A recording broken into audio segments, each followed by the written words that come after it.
தமிழக வெற்றி கழகம் விஜய் அவர்களுடைய பிரச்சாரம் வந்து சென்னையில தொடங்கி இப்ப திருச்சியில நடந்துகிட்டு இருக்கு. அடுத்தபடி அவர் புதுச்சேரிக்கு போறாரு. இந்த விஷயங்கள் எல்லாமே தமிழக வெற்றி கழகத்துக்கு இந்த பிரச்சாரம் போறது நல்லபடியா முடிஞ்சதுன்னா தாவேக்காவுக்கு ரொம்ப நல்லபடியா அமையும். சப்போஸ் இதுல ஏதாவது குளறுபடிகள் விஜய் ரசிகர்கள் பிளஸ் தொண்டர்கள் அவங்களால விஜய்க்கு பெரும் நெருக்கடி உண்டு. அரசாங்கத்தினால நெருக்கடி ஏற்படுறது ரெண்டாவது பட்சம். ஆனா ரசிகர்களால தான் அவருக்கு பெரும் நெருக்கடி இருக்கு. இதை கட்டுப்படுத்த போலீசார்கள் எடுக்கும் நடவடிக்கைகள் தான் அந்த கட்சியை கிட்டத்தட்ட ஓரளவு காப்பாற்றும். ரெண்டாவது தமிழக வெற்றிகள் இதை எல்லாமே சமாளிச்சுதான் ஒரு கட்சி தலைவர் அவர் வந்து மேலிடத்துக்கு வர முடியும்.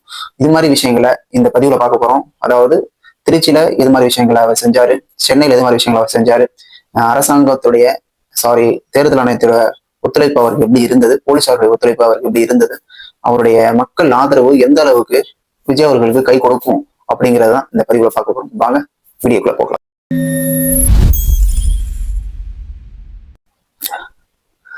தமிழக வெற்றி கழகம் கூட்டம் மட்டும்தான் கூடுது, ஆனா அதெல்லாம் ஓட்டம் மாறாது அப்படிங்கிற ஒரு கருத்து. இவ்வளவு கூட்டம் வந்து எல்லாருமே எல்லா நடிகரையும் பார்க்க போவாங்க, அதே மாதிரி விஜயம் பார்க்க வராங்க, அவ்வளவுதான், வேற ஒண்ணு இதுல நிகழாது அப்படிங்கிற ஒரு கருத்து. தமிழக வெற்றி கழகத்துக்கு அடிப்படையான வசதிகளே கிடையாது. அதாவது பூத் லெவல்ல இறங்கி வேலை பார்க்கறதுக்கு தமிழக வெற்றி கழகத்துக்கு ஆள் கிடையாது அப்படிங்கிற ஒரு விஷயம். அடுக்கடுக்கா இதே மாதிரி நிறைய பேர் சொல்லிட்டு போலாம். 234 தொகுதிகளுக்குமே அவங்களால ஆளே போட முடியாது அப்படிங்கிற ஒரு விஷயம். 234 தொகுதி ஆள் போட்டதுக்கு அப்புறம் 100 பேர் மத்த கட்சியில இருந்து வந்தவங்க அப்படிங்கிற ஒரு விஷயம். அப்படின்னா தமிழக வெற்றி கழகம் என்ன பண்ணாலும் அதை குறை சொல்றதுக்குன்னு சில பேர் இருக்காங்க, சில பேர் இல்ல பல பேர் இருக்காங்க. அப்படி இருக்கும் பொழுது அவர் மேல அவதூறு பரப்புறதுக்கு நிறைய விஷயங்கள் வந்து சேர்ந்துகிட்டே இருக்கு. அதாவது விஜய்க்கு எதிராக ஒரு சின்ன விஷயம் ஒரு துரும்ப தூக்கி போட்டாலுமே அது பெரிய கம்பி மாதிரி பெரிய இரும்பு துண்டு மாதிரி தூக்கி அதை பிரபலமா எப்படி சொல்றதுன்னா ஊடகத்துல வெளிச்சம் காட்டி பண்றதுல நிறைய விஷயங்கள் வந்து விஜய்க்கு எதிராக நடக்குது. ஆனா அது மற்ற கட்சிகளுக்கோ மற்ற தலைவருக்கு எதிராகவோ அது நடக்கிறது கிடையாது. ஆனால் விஜய்க்கு எதிராக நடக்குது. கண்டிப்பா இதை நம்ம ஒத்துக்கொண்டுதான் ஆகணும். இவ்வளவு விஷயங்கள் அந்த கட்சியை சுத்தி நடந்துகிட்டு இருக்கும் பொழுது அவர் சென்னைக்கு பிரச்சாரத்துக்கு போறாரு. போயிட்டு அவருடைய பெரம்பூர் தொகுதியில வேட்புமனு தாக்கல் பண்ணிட்டு அங்க வந்து ஒரு பிரச்சாரத்தை முடிச்சுட்டு 2வது குளத்தூர் தொகுதிக்கு வராரு. அங்க ஒரு அசம்பாவிதம் நடக்கிற மாதிரி ஃபீல் பண்ணதுனால 2 நிமிடத்திலேயே ஸ்டாப் பண்ணிட்டு அவங்க கிளம்புறாங்க. அது அங்க என்ன ஒரு சுவாரஸ்யமான விஷயம். இந்த சுவாரஸ்யம் யாருக்குன்னா தாவேக்கா தொண்டர்களுக்கும் ரசிகர்களுக்கும் அல்ல, தாவேக்கா கட்சிக்கு எதிரானவர்களுக்கு இது ரொம்ப சுவாரஸ்யமா இருக்கும். பெரிய கூட்டத்துல நிறைய பஸ் விடுறாங்க, ஆம்புலன்ஸ் போகுது, ரொம்ப கூட்டமான விஷயங்கள்ல இப்ப கரூர்ல இந்த மாதிரி நடந்துதான் இது மாதிரி பிரச்சனை வந்தது. அப்படி இருக்கும்போது இதுலயும் அந்த விடுறாங்க. அப்படின்னா அவங்களுடைய பிளான் என்னன்னு சொல்லி தாவேக்கா வந்து யாரோட பிளான், ஏன் இப்படி பண்றாங்க, வெவ்வேறு ரோட்ல போறதுக்கு ஏன் இந்த ரோட்ல அனுப்பணும் அப்படிங்கிற ஒரு எல்லா விதமான சந்தேக பார்வையும் ஆல்ரெடி ஆண்ட திமுக அரசு மேல இருந்தது. அங்க திமுக அரசு கீழே வேலை செஞ்ச போலீசார்கள் தான் இப்போ வேலை செய்யறாங்க. அவங்க இன்னமும் திமுக அரசுக்கு ரொம்பவும் அக்கறையோட ரொம்பவும் அவங்களுக்கு திமுக அரசை காப்பாற்ற வேண்டியது, திமுக அரசு உதவி பண்ற விஷயங்களை தான் இன்னும் பண்ணிட்டு இருக்காங்க அப்படிங்கிறது தமிழக வெற்றி கழகத்துடைய குற்றச்சாட்டு. குளத்தூர்ல இது பயங்கரம் நடந்தது. குளத்தூர்ல ஸ்டாலின் அவர்கள் காலையிலும் வேட்புமனு தாக்கல் பண்ண போனாங்க, மதியம் தான் விஜய் அவர்கள் வந்தாங்க. ஆனால் ஸ்டாலின் அவர்களுக்கு வந்த கூட்டமும் தமிழக வெற்றி கழகத்துக்கு வந்த கூட்டமும் அப்படியே நேர்மாறாக இருந்தது. இது அவங்களால பொறுத்துக்கொள்ள முடியலையா? இது எதனால இப்படி நடந்தது? அவர் உள்ள வரும்போது செம கூட்டம், பயங்கர கூட்டம்.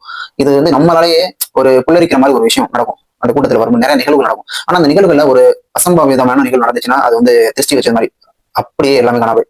அது மாதிரி விஷயங்கள் வந்து தமிழக வெற்றி கழகத்துடைய இனி வரும் ஒரு கூட்டத்துல கூட நடக்கக்கூடாது. நடந்ததுன்னா அது கட்சிக்கு மட்டும் இல்ல, அது மக்களுக்கும் பேரிழப்பு தான். கட்சியை முடக்கிறவங்க மட்டும் இல்ல, அவர் பிரச்சாரத்துக்கு அனுமதிக்கிறது ரொம்ப கஷ்டமாயிரும். அது தமிழக வெற்றி கழகத்துக்கு பெரிய பிரச்சனையா போய் முடியும். அப்படி இருக்கும் பொழுது ரசிகர்கள் கொஞ்சம் கட்டுக்கோப்பா இருக்க வேண்டியது அவங்களுடைய சுய புத்தியை பொறுத்து இருக்கு. ஆனா அது வந்து யாராலையும் தொண்டர்களை வந்து அவங்க கட்டுப்படுத்த முடியல. போலீசாருமே எவ்வளவு போலீசார் போட்டாலும் கொஞ்சம் அவங்க வந்து ஒண்ணு சேர விடாம ரோட் ஷோ போறதுல கொஞ்சம் கட்டுப்படுத்தலாம். ஆனா அதை இதுவரையும் பண்ணல. அதுக்கப்புறம் வந்து தமிழக வெற்றி கழகம் என்ன பண்ணாங்க, அதுக்கப்புறம் தேர்தல் ஆணையத்தை பத்தி கம்ப்ளைண்ட் பண்ணாங்க. எங்களுக்கு பாதுகாப்பு குறைபாடு சரியா இல்ல, எங்களுக்கு தேவையான பாதுகாப்பு குறைபாடு கொடுங்க, இல்ல கரூர் ஆல்ரெடி நடந்த கரூர் சம்பவம் மாதிரி திரும்பவும் நிகழ்த்துறதுக்கான வேலை நடக்குது அப்படிங்கிற மாதிரி ஒரு குற்றச்சாட்டை ஆல்ரெடி இருந்த திமுக அரசு மேல வச்சாங்க தமிழக வெற்றி கழகம். அதற்கு தேர்தல் ஆணையம் என்ன சொன்னாங்க, எல்லாருக்கும் ஒரே மாதிரியான பாதுகாப்பு கொடுக்கணும், எல்லா தலைவர்களுக்கும் பாரபட்சம் எங்கேயும் பார்க்கக்கூடாது அப்படிங்கிற ஒரு கட்டளையை விதிச்சாங்க. அதுக்கப்புறம் நடந்த திருச்சி கூட்டத்துல வந்து அவருக்கு பாதுகாப்பு வந்து நல்லாவே இருந்தது. முன்னாடி எந்த தொண்டர்களையும் சரி எந்த ரசிகர்களையும் சரி முன்னாடி வராத அளவுக்கு பாத்துக்கிட்டாங்க போலீசார்கள். நிறைய போலீசார்கள் இருந்தாங்க. அதையுமே தமிழக வெற்றி கழகம் வந்து அப்ரிஷியேட் பண்ணாங்க. ஆல்ரெடி பெரம்பூர்ல இருந்து போலீஸ் பாதுகாப்பு சரியா கொடுத்தாங்க, திருச்சியுமே பாதுகாப்பு கொடுத்தாங்க. ஆனா குளத்தூர்ல மட்டும் சரியா இல்லை அப்படிங்கிற விஷயத்த சொன்னாங்க. என்ன பண்றாங்கன்னா நன்றி தெரிவிக்கிறோம், இல்லைன்னா இல்லைன்னு சொல்றோம், இது அவங்க பண்ணாங்கன்னா பண்ண சொல்ல போறோம் அப்படிங்கிற மாதிரியான கருத்தை வந்து தமிழக வெற்றி கழகம் வந்து வச்சுக்கிட்டே இருந்தாங்க. இப்போ ஒரு விஷயமா முடியாது அப்படிங்கிற விஷயத்த வந்து தமிழக வெற்றி கழகத்துக்கு மேல எல்லாரும் வச்சுக்கிட்டே இருந்தாங்க. இது நம்மளும் பார்த்துக்கிட்டே தான் இருக்கும்.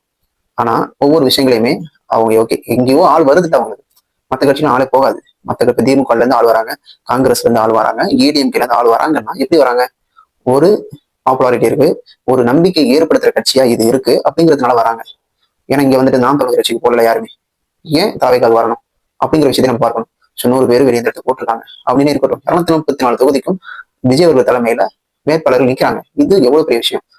ஆனா குறிப்பிட்ட சில பேர் மட்டும் அதை இன்னமும், அது திமுக ஆதரவா இருக்கிற சில பேர் மட்டும் இன்னமும் அதை மட்டம் தட்டி பேசுறதே ஒரு வேலையை வச்சுக்கிட்டு இருப்பாங்க. அது வந்து நம்ம குறைக்கிறோம் என்னை குறைச்சிட்டு தான் இருக்கும் அப்படிங்கிற மாதிரி அதை கடந்து போக வேண்டியதுதான். அதான் விஜய் அவர்களும் நிறைய விஷயங்கள் அது பண்றாரு. அதை வந்து நம்மளும் பெருசா பேச வேண்டியது இல்லை. திருச்சி கூட்டத்துல வந்து அவர் சிறப்பான ஒரு சம்பவம் பண்ணார். என்ன விஷயம்னா, அங்க இருக்கிற ஒரு எம்பி இருக்காரு.